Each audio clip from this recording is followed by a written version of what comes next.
GMA friends, wow, do we have a treat today. I am joining you live from my basement. My kitchen is actually being used by my husband and it is a little chaotic. My son is doing his lesson. So, why not make it a perfect time to talk to one of my favorite actors out there, Sam Heughan. He is, you know him from Outlander. He's going to join us and do a little segment here with us.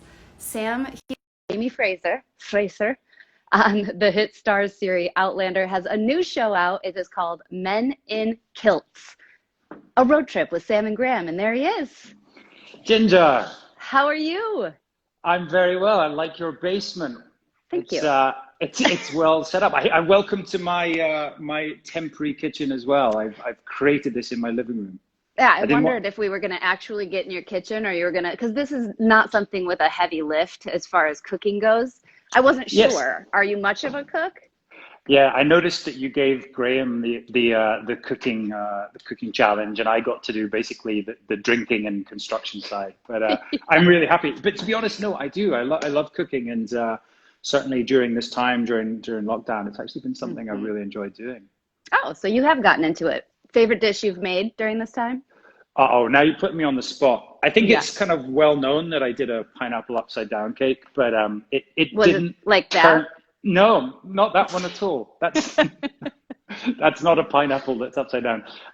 Yeah, but to be honest, that was for our NPC gala last week, and it was a really good time. And so it's for people who are not familiar, because I was going to get into it, and now we're seeing the picture from the gala. Yeah. The NPC, My Peak. What are peakers? Tell us about that. What are peakers, Ginger? That's a good question. Yeah, they are a fantastic community that we have across the world in 82 different countries. We have over 12,000 members, and they are the most generous, supportive, and incredible group of people. They have all subscribed to My Peak Challenge, which is basically an online workout series. And part of that is that we help chosen causes, and 50% of all our profits goes to charity. And this year, yeah, we've raised over $5 million for charity. Our amazing peakers have done that. So that was our little celebration. Yeah, sorry, I'm helping my son at the same time with his schoolwork. So I'm listening, but I've done some, and I think My Peak Challenge was already, prior to all of this happening around the world in the global pandemic, a great way for a community to get together in a safe way, but now even more so. So yeah, and we created a 30-day program for people during the social distancing. It was a social distance challenge that, anyone can do, whether you're a peaker or not. I think my challenge would probably be to help your son with his schoolwork. I think that would be a good start. Can I tell you, it is the most nerve-wracking part of my day, by far. It is the part where I'm like, what glue stick did I forget? What do I do next? How do I help you to make this work? So cooking with Sam Heughan is like, oh yeah, that's just makes sense to do it at the same time. Prepare to be challenged, because I've got a few ideas. So before we get to that, though, announced today on Good Morning America, yes, a road trip with Sam and Graham. It's called Men in Kilts. It's going to be on Starz and the Starz app soon. And so that's a picture. I'm covering Graham. Oh no, I'll pretend to be him. Like, why'd you get me into this situation? Yeah, you'd have to do a sort of angry face maybe, and have a beard, a big beard, big angry beard. Yeah. But these are the types of images we have now been privy to. So tell everybody, well, before we get to cooking, you are going everywhere around Scotland, right? That's the purpose of the show? We are. Somehow I managed to convince him to come on a trip with me. And it really is. It's a really fun, lighthearted adventure around Scotland. We're really, dipping into Scotland as the country that we obviously know through working on Outlander, but actually, learning more about the food, the drink, the people, the stories. Obviously, I try to put him in as many difficult situations as possible and watch how he copes with being thrown in the water in a kayak or, off a mountain. He said it could never be easy. I said, well, what kind of vehicle were you in? He's like, well, that's the thing. We were on a bike made for two, or we were in some sort of, motorcycle situation or a kayak. What would you say? Because you knew Graham well. I mean, you guys have known each other for a long time from shooting. What did you learn about him on this road trip? Oh, I mean, to be honest, I think our friendship really has developed a lot. He's got a great sense of humor, and he is extremely grumpy.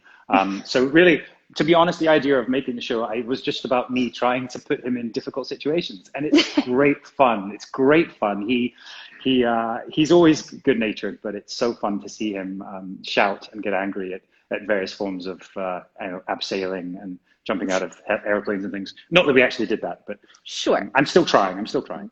That's next season, right? Yes. That's going to be the next one. So let's get to cooking because we can talk more while we do this. So we are making a dish today. I had no idea. You said you didn't want to suggest one. So I started thinking, what could we make with whiskey? Because you have Sassenach whiskey. And I thought, even though I drank all mine, so I don't have a bottle of that with me. You drank it? Well, I'll have to send you another one. Fast. Good. That's what happens during lockdown, right? Yeah, I shared it with friends, of course. Well, but by friends, I mean me one night and then me the next night. No kidding. But I thought that would be appropriate. And then I started thinking there's got to be a dessert. And so truly, my friend Samantha, who's my producer, and I just started Googling, Scottish desserts. And this came up, but I don't know how to say it. So how do you say? Well, yeah, that's a good question. It's called Cranachan. Cranachan, yes. It is honestly I was delighted and surprised at the same time that you chose this because it is honestly a really popular dish. As popular as, haggis is, synonymous with Scotland. I think Cranachan is one of them as well, but it is a fantastic celebration of Scottish summer fruits. And people don't really know this, but we have some amazing summer fruits. And the season is just about to start.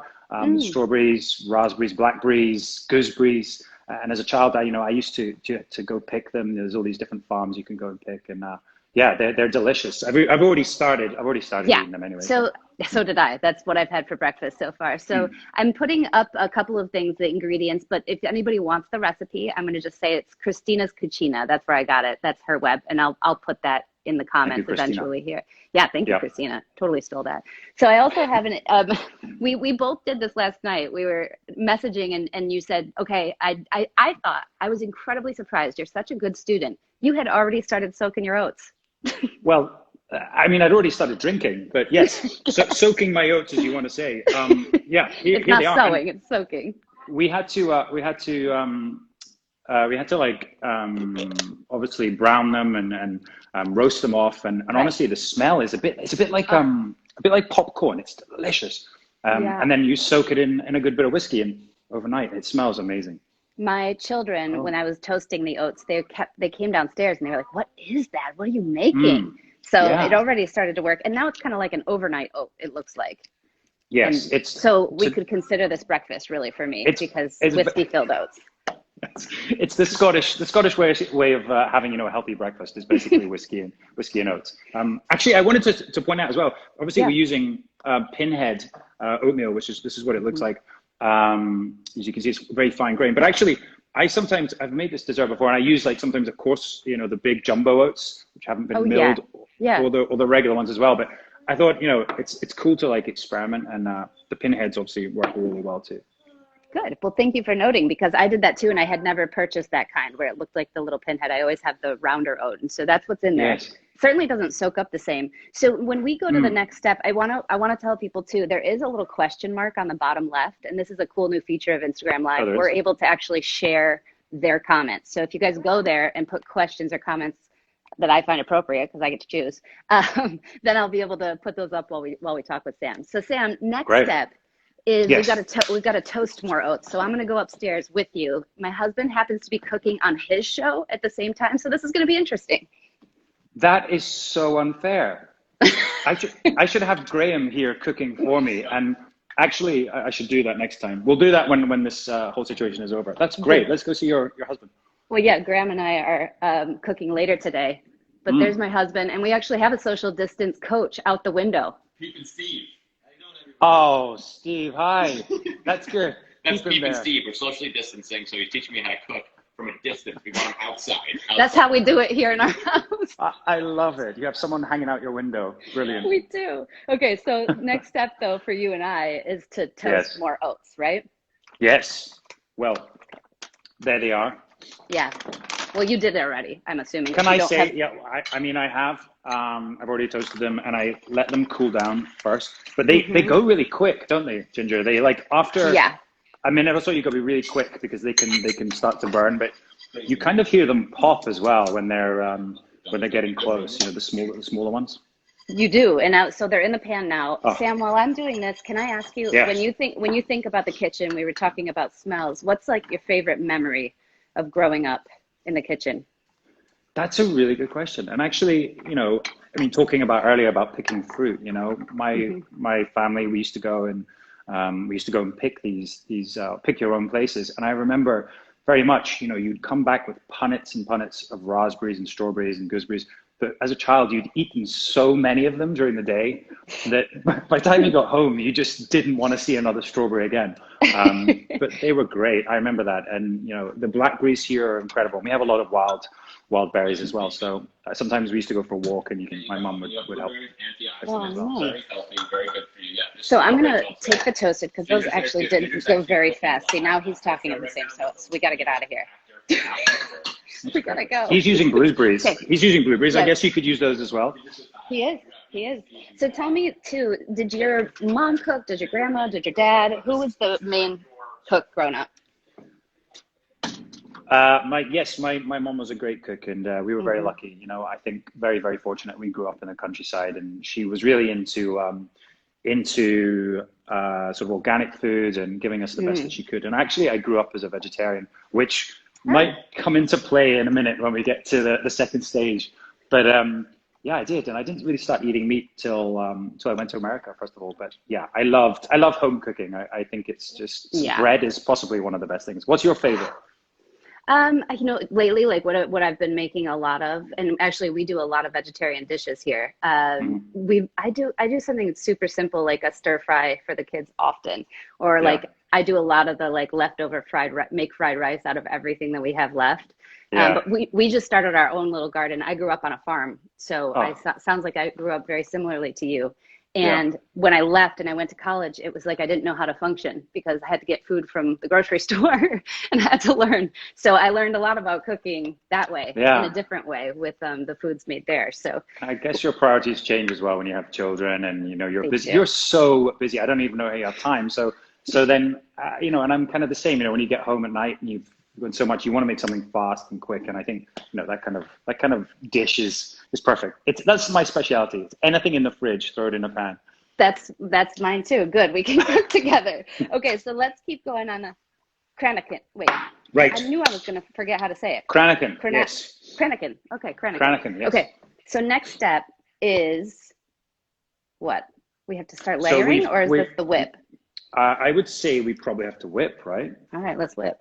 Oh God. Okay. I actually got one just in case my whipped cream turned out horrible.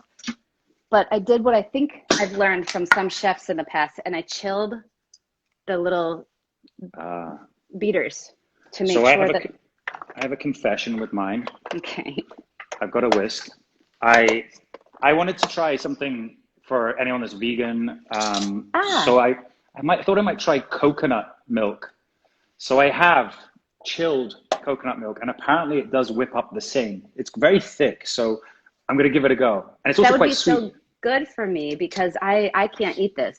Dairy's not my thing. I don't do it. Right. And but I was going to make it because my kids will love it. But yes, please tell me how that goes. Let's do it together. Okay, let's go. Here you go. Oh God, it's very thick. But I'm doing this with my hand as well. So talk amongst yourselves.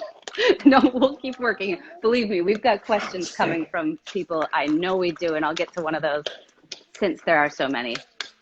You go ahead. Yeah, but you keep whipping. When did you, Sam, this is a good one. When did you know that you wanted to become an actor? Because if you were growing up more rural, and just wondering here, Peyton. When did I know? I guess when I moved to Edinburgh, I started going to the theatre there. I started watching productions, and I really fell in love with theatre, and I think that's where the passion for acting came. And I think being on television or in movies wasn't really the sort of the goal, but it's been an amazing journey, and I feel very lucky that I've been able to be part of it. And actually, theatres in Scotland, especially all around the world, I guess they're really struggling right now, because of social distancing, and so I'm trying to help support them as well. Well, I've got it all over my hand already. We are so glad that you did choose that. This is a good one. I think a lot of people might ask this since we're using this in this dish. What is the difference between whiskey and Scotch whiskey? Well, Scottish whiskey obviously comes from Scotland. It has to have that name, Scottish whiskey. You have different kinds of whiskey. Scotch? Well, it's also made with malted barley, which obviously in America you have corn whiskey, so the different kind of grain whiskeys. So most traditionally malt whiskey is like the most popular and the most, I guess, Scottish of those whiskeys. But yeah, there are many different varieties using different grains. So if it says Scotch whiskey, it means it comes from Scotland. It's been produced in Scotland and tastes delicious. Yeah. Well, and I feel like you're cheating here. Yeah, exactly. Make sure that you make sure people understand that flavor in your face really shows it. Ooh, how's your whipping? Well, it's pretty thick actually. I wouldn't say it's going to be like yours. It's not going to be like, you know, very. It's very thick. Yeah. Yeah, yours looks a lot thinner, but it doesn't look too bad. Okay. So I have. While you keep whipping, if that's all right, I'm just going to do another question because this is so nice to have access to Sam Heughan, right? I'll try and think of an answer. I'm sweating. Wait, I love this. I love this. Why are your eyes so nice, like diamonds? That's my favorite one so far. Oh, that's lovely. Who's that? Polina. Thank you, Polina. It's called a circle light, and it's you can get them very cheap, and yeah, they make you look like you're awake when you really aren't. This one's a good one. So I picture Graham kind of similar to Dougal. Is he similar to Dougal, or what's the difference? Graham is a lot like Dougal for a short space of time, and then he will demand a cafe latte and a comfy chair and a snack. I think Graham likes playing, you know, tough men, and he is a very, very fit man, but. Yeah, with the other side of him, and he's a total lovey, and he's a lot of fun. That's why I try to torment him as much as possible in Men in Kilts. And but he's also a great historian. He knows a lot about Scottish history, and actually, was a great companion on Men in Kilts to go around and really explore, the Scotland that we thought we knew, but also didn't really know, nearly enough. And that's the beauty, is that through this show, we're all look at that. Hold on. Yours looks better than mine. That's it. That looks so good. It smells great. Sam, you got your elbow in there and really worked. Thank you. Yeah, it's also all over my jacket and jeans. And... Okay, so. Let's move on. It tastes good. I like it. Good. So, what's next? Next is berries. We have to smash berries. We smash berries. Let's smash berries. So smashing berries, and this is where we add the sugar and the honey. I think I might just do honey. I am the same. Okay. I'm gonna take a little liberty here on the recipe. I'm also not gonna measure them. I'm just gonna throw them. No, me too. Yeah. Wow, look at us. We're pros already at this. I'm doing. A good amount, a healthy amount. I've got some Scottish blossom honey here, which actually it looks like it comes from near where I was born, but we have great honey in Scotland as well. Obviously, they have heather honey as well, which is amazing. So the bees pollinate the heather, which tastes delicious. And it does taste slightly different as well. Oh, I'm salivating. It's so good. I did a whole series called Food Forecast, and I learned about the terroir of honey, about how different when they pollinate for, you would never want a pollinator on almonds to give you honey. It just wouldn't be good, or it wouldn't work. And so having the blueberry honey or having the peach honey is so interesting, and I loved learning about it. Okay, and this said that's fascinating. To not crush very much, so I just kind of did a We're not making jam. Yes, no. I'll go for I might crush mine a little more. Okay. And this is where you'd put in the sugar, right? Yes. You'd also put the sugar if you wanted some extra sweet, but I feel like we've got enough sweet going. We're sweet enough. Yeah. I like this question. Is there a character that you would like to play in the future that you haven't played, whether in theater or in film? Wow, that's a good one. Yeah. I mean, I talked about doing more theater, and I love Macbeth. And actually, in the show in Men in Kilts, we do visit some interesting places that are maybe connected to the history or the story of Macbeth, whether it's true or not. There's a lot of like superstition and dark tales that are obviously, Shakespeare used in Macbeth, the witchcraft. Yeah. Which obviously is a big part of Scottish history as well. So yeah, we explore all those things. So I think Macbeth would be one of them. I actually have played Malcolm in Macbeth. Oh, so you've already done it. Yeah. We just didn't. So we're getting there. We're getting there. Are those videos anywhere to be found, by the way? If somebody, your old I don't know. theater? I don't think so. No, I don't think they recorded them. Thankfully. Yeah. I feel like we should where do we put the honey? Does that go in the... The honey goes in the berries as well. Ah, okay, I think, yeah. Pour it on the bunny. I like this one while we get this last honey spot in the berries. Someone asked, did you do research into the clans before filming Outlander, or have you learned a lot more since for Men in Kilts? That's another good question. Yeah, well, I did do some research definitely into clans and into, the historical side, because Diana Gabaldon is an amazing writer, and she incorporates a lot of historical stuff into Outlander. But Clanlands was definitely a bit of a deeper dive into the actual the moments that happened, the battles, Battle of Culloden, the Tartans, the culture there, the clan system. But also it's a look at look at sort of Scotland.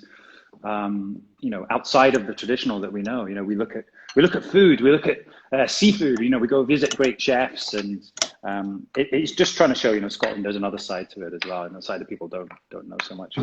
So I just realized, you're all done, buddy. You can come over here. Sorry, my son's done with class now. Good. In our whipped cream, we were supposed to add some whiskey while whipping.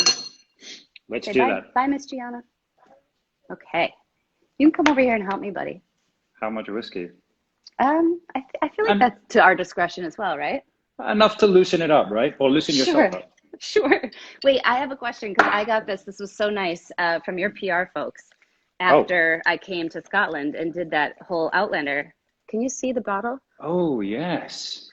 Let me tell you, I love Adura. A Scotch whiskey. Yes. This is really harsh. Is it? This one the is color is very dark. What is the cask? Has it been left in a cask, a particular cask? Bottled and released in small batches with no chill filtration. First fill Oloroso sherry cask. Oloroso, it's just a sherry cask. Yeah, it should be quite sweet. Bottled at cask strength. Oh, that's why. So it'll probably be around 50% or more. It could be. It's 61.3. Wow, so that's pretty strong. So you might want to water that down a little, but if you do, it'll release the flavor. I think the Sassenach, we do at 46%, which is just a little stronger, but that's actually really helped. It's loosened it up a lot more. Yeah, okay, and I put honey in there too, because she asked to put just a touch of honey. Buddy, I'm just doing this. Look, this is so do you remember cooking with your mom? Because I have the kids in here pretty often. Yeah, I do actually. It's always been as a kid, you love getting your fingers in the bowl and doing the mixing, and yeah, definitely. And I think making cakes, making bread, and it certainly I learned a lot of, I guess, cooking skills from my mom, and I think that's you do, don't you? You learn from your parents, and so I think your son is very, very lucky. He's gonna be making boozy desserts the rest of his life. For the rest of his life. And mommy loves a good whiskey, right? Yep. Do that. Okay. So in the next step, I think this is the assemble. I think we've made it. It is great. Okay. So I believe what do we start with? What do we do here? I think we go. Should we go with some whiskey oats at the bottom? Or yeah, that feels right. Maybe a little layer. Okay. I'm making two. Oh. This is a Scottish dessert. Okay. Remember when Mommy went to Scotland? Oh, and I stood by the big rocks? Yeah. Okay, you want to go upstairs? And Daddy will be right back. Okay, so those are in the base. I'm doing the base. How about a layer of our raspberries? The raspberry honey. Oh, it's perfect. And now this would obviously be dessert. Are there any traditions in Scotland that I don't know? Like, is dessert, do you wait?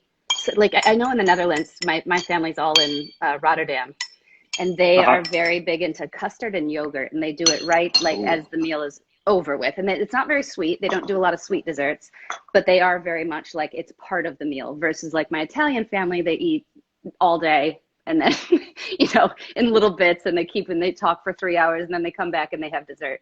Is there a Scottish tradition with dessert? I wouldn't say, I think, Europeans probably get it right, but it's Scots, no, it's normally, especially like this kind of dessert, we'll probably have like a celebration, maybe a ceilidh, which is the big Scottish dance, where you dance all night, then you have dinner and probably dance some more. And but yeah, it's normally a pretty lively affair, and of course there's plenty of whiskey involved. You're putting cream in now. Okay, I'm gonna do that.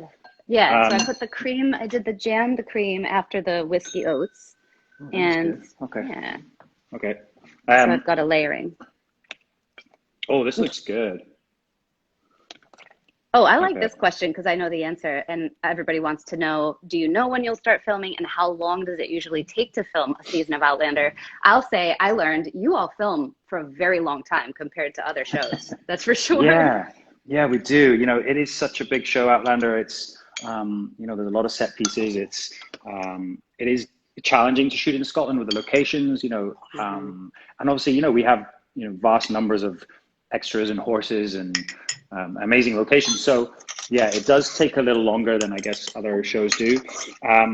Currently, we are scheduled to start this fall, but again, I guess we just have to wait and see what the situation is. I'm hopeful. I'm very hopeful that we'll be back before you know it, and I think we're all ready to go back. Are you doing another layer? I did. I'm just going for it. I'm going to go all the way. Okay, I'm going for it too. I'm going to race you here. Okay, I'm going to do another layer of these. Because I have a little bit left of the raspberries, and I want to just really utilize those. And then I'm going to put some more of these Pinhead whiskey oats. This is pretty boozy. I like it. Yeah, it's my kind of dessert. This one may not be for my children, but although I will say they both have, because I do like to sip whiskey, I sip tequila, I sip things, and they both kind of had a little taste for all of it. I don't know if that's good, but they've learned, and I'm hoping that is also a little more European. I would think they could, I think so. when they're used to it. I think it's about creating a stigma around it, and then hopefully there's a sort of adult approach towards it. I think it could be a good thing. Yeah. Having said that, don't judge me on my skills here. Oh wow, that's great. Okay, I'm doing my final layer here. This is a good one, because during this time, have you kept in touch with, I'm sure with Graham, obviously you have, because we all talked, with your other co-stars and your producers? Yes, very much so. I think Outlander is such an incredible show in that there's a really firm bond that's been formed between the actors, and like one of the reasons I wanted to do Men in Kilts really was that I've become really good friends with Graham, and we've all kept in contact. We've all talk a lot. We've hung out a bit when we're allowed to and when we can. And I think I miss those guys. They become family now as well, and the crew as well. Has to be said. As Jamie Fraser, he is such a good man. Like the base of him is just that thing that you want in every human being. I like this question because you did a 180 playing a villain in Bloodshot. How'd it feel? That's true. Yeah. It was out. Obviously, it was released during the beginning of the COVID lockdown, which was, it was a really difficult time for everyone, I'm sure. Yeah. But thankfully, it's now available to watch online, and it was fun. It's with Vin Diesel, and I play a bad guy, and so different, but so liberating as well, because Jamie Fraser is such a good guy, so it was fun to flex that sadistic side of me. We all have it. Jamie Fraser has to, but he just keeps being perfect, like a fine Brannigan. Do we need to put Sam Hewins. Do we not put some toasted oats on top? Yep, I did a little bit. I might. Oh, you did? More. Oh, God, I'm way behind you. Okay, I like this as we do this. I think this is great. And Graham mentioned it when we were speaking and talking about Men in Kilts. He said Jamie and Sam both have kind of a light around them. He says Sam Heughan is just an angel. And he's like, I don't want him to be. And one of my favorite things is when you guys were in the RV, he said that you would wake up, even after you both had a long night, and you'd be like, come on, man, let's go. That's very sweet. He's a very good liar. He's a very good liar. How would you keep that positive mental attitude? Candace is asking, and I think that's a great question, especially right now. I don't know. I think probably it's quite a rather irritating for Graham, but no, I think to be honest, I was so excited to do Men in Kilts. It was something that I've been working on for a long time, and the Scottish landscape inspires me. The people do the stories and the music, and I was just so happy to get out there in the mountains and explore and meet new characters and talk to people. So that kind of keeps me going. And to be honest, the sort of the prospect of winding up Graham and putting him in uncomfortable situations is also, it's a great motivator. That got you out of the RV bed pretty fast. Yeah. Yeah. Okay, should we do a taste? Oh, we're going to do it. This is fantastic. And do we do do we slan Slàinte with these, right? They have enough whiskey to do that. They definitely have plenty of whiskey. I kind of almost don't want to eat. Here we go. I know, it's so pretty. Me too. And I really want to get to those whiskey oats because that's the part I'm most excited about. Whoa. I like her. Yep. I'm happy. The oats with the whiskey are really good. They sort of hit you. I wonder what it would be like with a smoky whiskey as well, an Islay whiskey. Yeah. I wonder what that would do. But the nuttiness sticks through. I love that. This may become part of my rotation. And I feel the coconut really works too. Yeah. No, I'm gonna that's the only bite I can take, or else it won't be good. Brando, can you back off, please? Because my dog's gonna come and knock everything over, I'm sure, because I couldn't have one more thing go on. Ooh. I have kept you for plenty of time, and I know you are still, even in isolation, incredibly busy. So I want to thank you, Sam Heughan, for doing this. People just, the comments and the questions, there's so many. Like, we do these often, but people really want to get to know you. And I have to say, thank you for being who you are, because not as many people are as open, and they aren't as, open to doing this. So appreciate it, because this is why you are you, and everybody loves you for it. Cannot wait to see Men in Kilts, a road trip with Sam and Graham. Stars app, stars, we know it's soon, right? That's what we can say.